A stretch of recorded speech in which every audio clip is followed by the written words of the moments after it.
Hello students, आज मैं आपको कार्बोहाइड्रेट के बारे में बताऊंगी।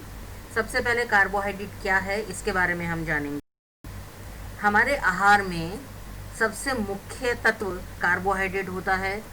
हमारे शरीर को कोई भी काम करना हो उसके लिए मुख्य तौर पर जो ऊर्जा की आवश्यकता है वह ऊर्जा हमें कार्बोहाइड्रेट के ग्लूकोज तत्व से ही प्राप्त होती है।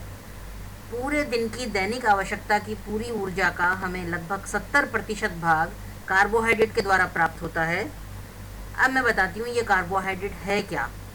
हमारे को प्रकृति के द्वारा जो आहार प्राप्त होता है उसमें पौधों के द्वारा क्लोरोफिल की प्रक्रिया के द्वारा कार्बन डाइऑक्साइड और जड़ों के द्वारा लिया गया पानी ये मिलकर के सूर्य के प्रकाश के द्वारा एक विशेष तत्व कार्बोहाइड्रेट में परिवर्तित किया जाता है, जो कि कार्बन, हाइड्रोजन और ऑक्सीजन का संगठन होकर के एक अणु बनता है। यह अणु पौधों के द्वारा अपना संग्रहित भोजन के रूप में रखा जाता है, जो कि या तो तने में या पत्तियों में या उसके फल के रूप में या उसकी जड़ों के रूप में हम अपने आहार में सम्मिलित करते हैं। इसके रासायनिक संगठन की हम बात करें तो कार्बन, ऑक्सीजन और हाइड्रोजन इन तीनों के मिलने से कार्बोहाइड्रेट तत्व बना है और इसका फॉर्मूला होता है CnH2nON, यानी कि जो कार्बन का C है वह एक N है तो H उसका दुगनी संख्या का होगा और ऑक्सीजन उस C के कार्बन के बराबर की संख्या का होगा। आमतौर पर हमारे को शरीर में मुख्यतः ग्लूकोज के द्वारा हमें ऊर्जा प्राप्त होती है। तो ग्लूकोज का फॉर्मूला हमारे लिए सबसे मुख्य फॉर्मूला है जो हमें याद रखना है। इसमें कार्बन के 6 अणु होते हैं, इसलिए C6H12O6 ये इसका फॉर्मूला रहता है, जिसमें कार्बन के अलग अलग द्विबंध और एकल बंधों पर हाइड्रोजन और हाइड्रोक्सिल ग्रुप और ऑक्सीजन ग्रुप का संयोजन रहता है। इसके बाद में हम आते हैं इसके वर्गीकरण पर। कार्बोहाइड्रेट हमारे को लगभग सभी आहारीय पदार्थों में प्राप्त होता है। यह 3 प्रकार का होता है। मोनोसैकेराइड, यानी कि कार्बोहाइड्रेट के 6 कार्बन एटम की एक सिंगल यूनिट जो हमें आहार से मिल रही है। मोनोसैकेराइड के बाद में दूसरी आती है डाइसैकेराइड्स, जिसमें कि मोनोसैकेराइड की 2 यूनिट जब आपस में जुड़ी हुई हमें प्राप्त होती हैं तो वो डाइसैकेराइड कहलाता है। और मोनोसैकेराइड की ही 500, 1000, 5000 यूनिट्स तक जब जुड़ती हैं तो इतनी सारी यूनिट्स को जुड़ने को हम उसको पॉलीसैकेराइड्स कहते हैं। मोनोसैकेराइड का उदाहरण हम लें तो हमारे आहार में मुख्यतः हमें ग्लूकोज, फ्रक्टोज, गैलेक्टोज ये 3 मोनोसैकेराइड्स हमें मुख्यतः मिलते हैं।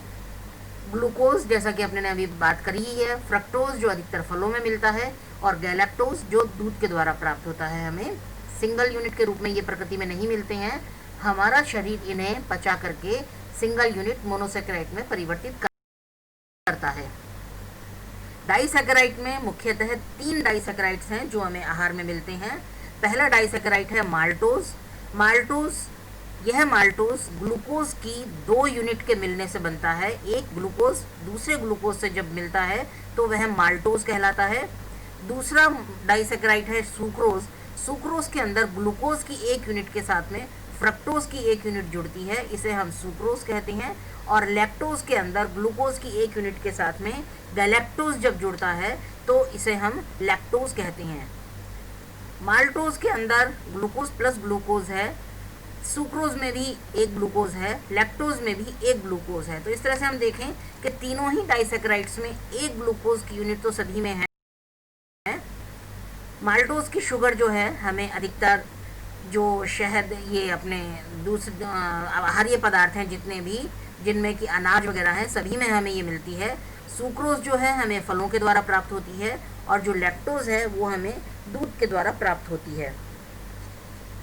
इसके बाद में आता है हमारा पॉलीसैकेराइड्स।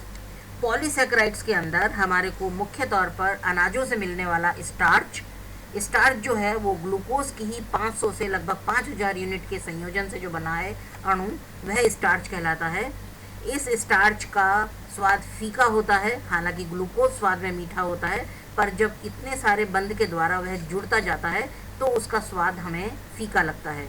उसके बाद में आता है डेक्स्ट्रीन। डेक्स्ट्रीन भी ग्लूकोज की कई यूनिट्स के जुड़ने से बनता है, पर इसका भी स्टार्च के अपघटन से भी हमें डेक्स्ट्रीन प्राप्त होता है और डेक्स्ट्रीन एज सच प्रकृति में भी मिलता है। फिर आता है सेल्यूलोज। सेल्यूलोज जो है इसके अंदर भी ग्लूकोज की ही कई यूनिट हैं, पर ये इस तरह के बंध से जुड़ी हुई होती हैं जो हमारी आहार नाल के अंदर पचती नहीं है और ये रेशे के रूप में ही रहता है, ये हमें ऊर्जा देने का कार्य नहीं करता है। फिर उसके बाद में आता है ग्लाइकोजन। ग्लाइकोजन एक जंतु कार्बोहाइड्रेट है। हमें भोजन में जंतु स्रोत अगर है तो हमें ग्लाइकोजन मिलता है, जो कि लगभग 5000 से लेकर के 10,000 यूनिट ग्लूकोज की जोड़ने से बनता है। अगर हम जंतु पदार्थ नहीं भी खा रहे हैं तो हमारा शरीर जो स्टार्च या डेक्स्ट्रीन जो हमने लिया है उसे पचा करके यकृत के द्वारा ग्लाइकोजन में परिवर्तित करके संग्रहित करके रखा जाता है। भविष्य में यदि कभी आवश्यकता होगी तो इसी ग्लाइकोजन को लेकर के फिर वापस रिवर्स ग्लूकोज बनाया जाता है और वो हमारे को ऊर्जा देने का कार्य करता है। मतलब जब शरीर के अंदर ग्लूकोज ज़्यादा आ गया है तो उसको ग्लाइकोजन में बदल देंगे, और जब ग्लाइकोजन से ऊर्जा की आवश्यकता है तो उसे पुनः वापस ग्लूकोज में बदल देंगे। इसके बाद में एक अगला रूप है पेक्टिन। यह जेली जैसा एक स्ट्रक्चर होता है जो कि फलों के द्वारा हमें मिलता है, जैसे कि अमरूद है, आम है, केला है। अधिकतर फलों के अंदर हमें पेक्टिन प्राप्त होता है।